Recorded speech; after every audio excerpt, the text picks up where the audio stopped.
Bring your attention to the breath. When you breathe in, notice where you feel the breath. When you breathe out, notice where you feel it. Notice what the feeling is like. Does it feel refreshing? You might want to try a couple of good, long, deep in and out breaths. Think of the breath energy suffusing the whole body, energizing you where you're tired, dissolving away any sense of blockage or tightness in the body. Keep that up as long as it feels good.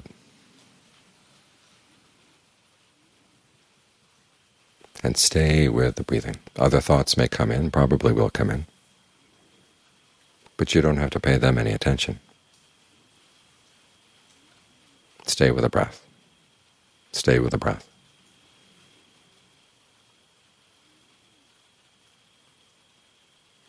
You're trying to give yourself a good foundation in here. For several reasons. One, letting the mind settle down gives it strength, especially when you settle down with a sense of well-being, that feeling of ease, fullness. It's nourishing for the body and it's nourishing for the mind.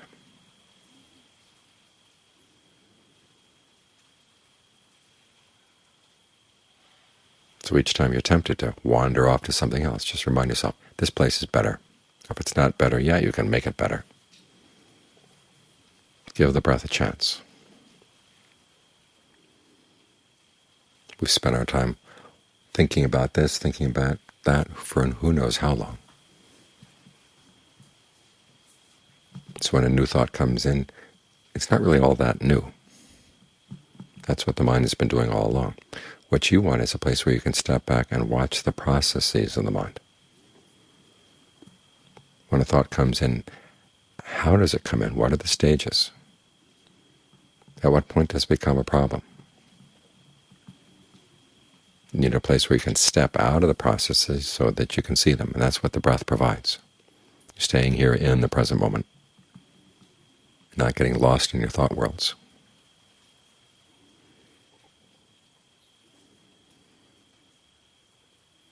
Because it is a problem when you get lost in those worlds. That's what the Buddha calls becoming. And he says all the types of craving that give rise to suffering involve becoming, lead to becoming. So you want to know how that happens. That's what we're here to learn about.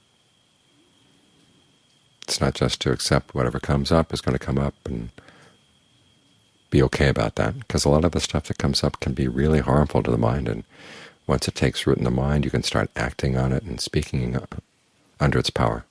And then it becomes harmful to other people. So you want to be responsible. Look after your mind. Understand what it's doing. That causes suffering, causes stress, causes unskillful behavior. The Buddha started his teaching by talking about the problem of suffering and stress. And he started out with things that we're all familiar with: birth, aging, illness, death, not getting what you want, being with people you don't like or things you don't like, not being with people or things that you do like. Those are all familiar.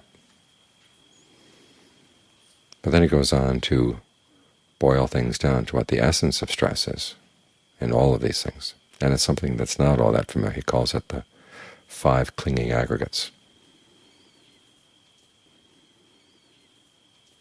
And what are the 5 clinging aggregates? They're the way you put your experience together. It's an activity that you do. There's a sense of the form of the body, which the Buddha even identified as a verb, the way you inhabit the body. And there are feelings of pleasure, pain, neither pleasure nor pain.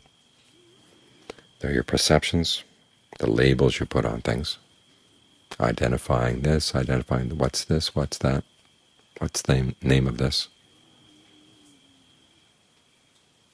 what images you have that you use to label things.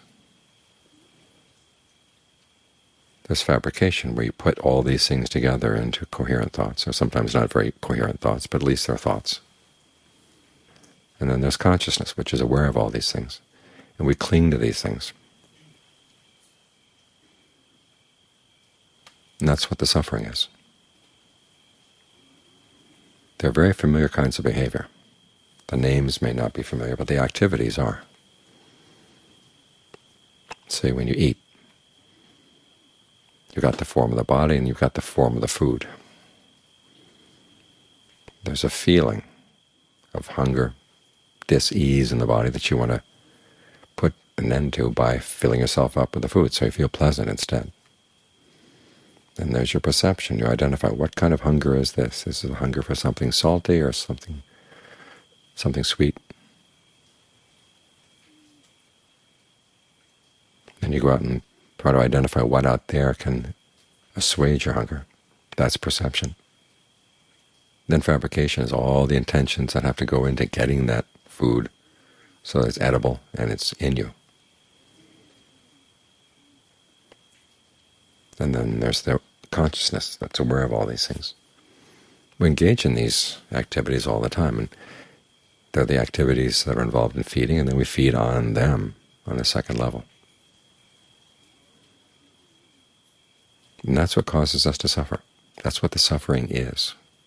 Now, how are you going to see that unless you can watch your own mind in action?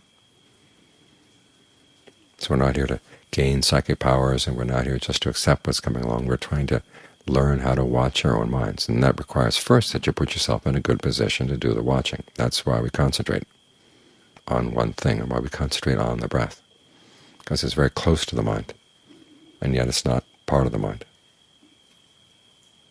It's a physical phenomenon, which allows you to stay with the sense of the body and have an ability to look at the mind. The breath is what anchors you in the present moment. Because you can't watch a past breath, you can't watch a future breath. When you're with the breath, you know you're in the present moment. And that's the foundation that helps keep you from getting sucked into the different thought worlds that the mind otherwise feeds on.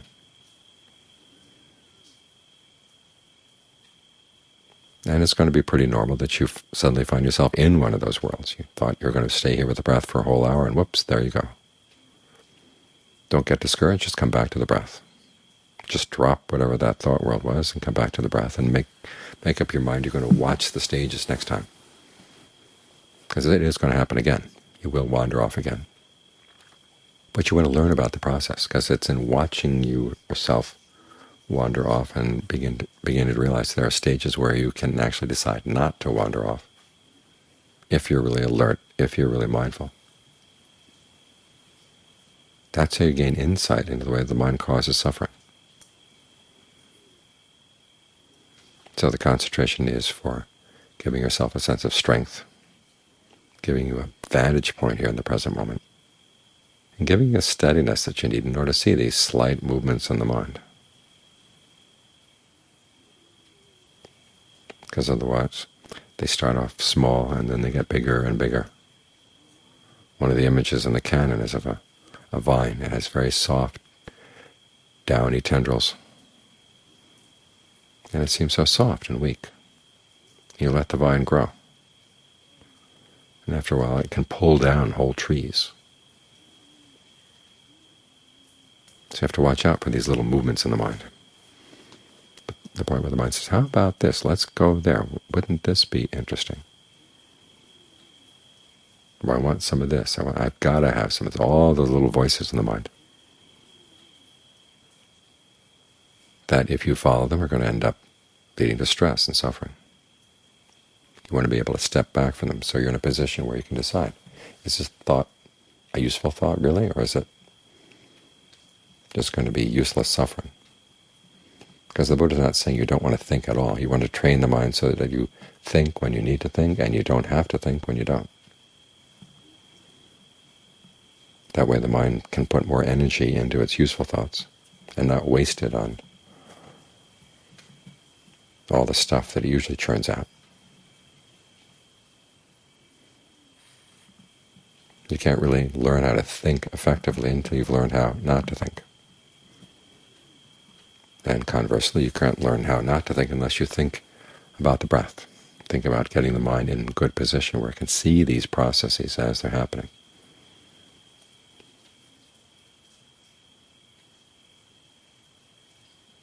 It's like watching a play from behind the scenes.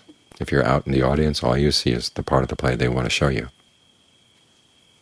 But if you're behind the scenes, you begin to realize, well, this is how they do that. This is how they create that effect. You see the actors when they're behind scenes too. They're totally out of character.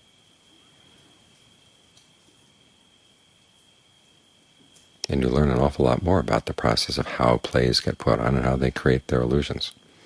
Well, it's the same with the mind. The mind creates illusions for itself. And then you fall for them and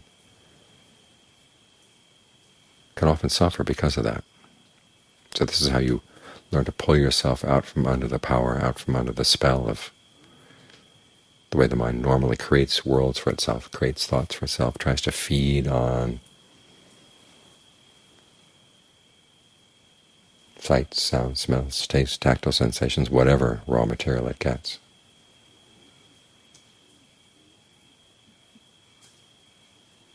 These are some of the things you can learn, that you can discover by staying right here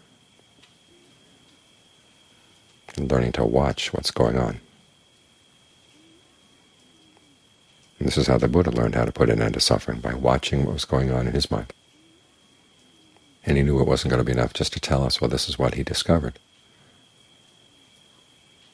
He also taught us the skill of how he discovered it, so we can discover it for ourselves. That way the suffering in each human heart can be lessened. And if you really get into the practice, you find there are large areas of suffering and stress that you can end for good. In fact, all the ones eventually that weigh in any way on the mind, they can be gone.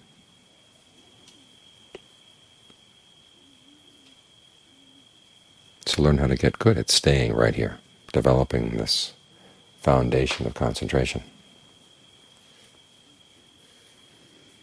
It's going to take some effort, and it can be frustrating at times.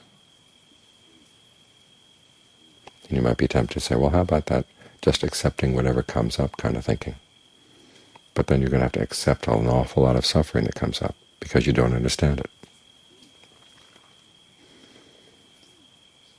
It's better to bite the bullet and get to work, because this work actually leads to something beyond what you've ever known before. And the Buddha and all the noble disciples guarantee it.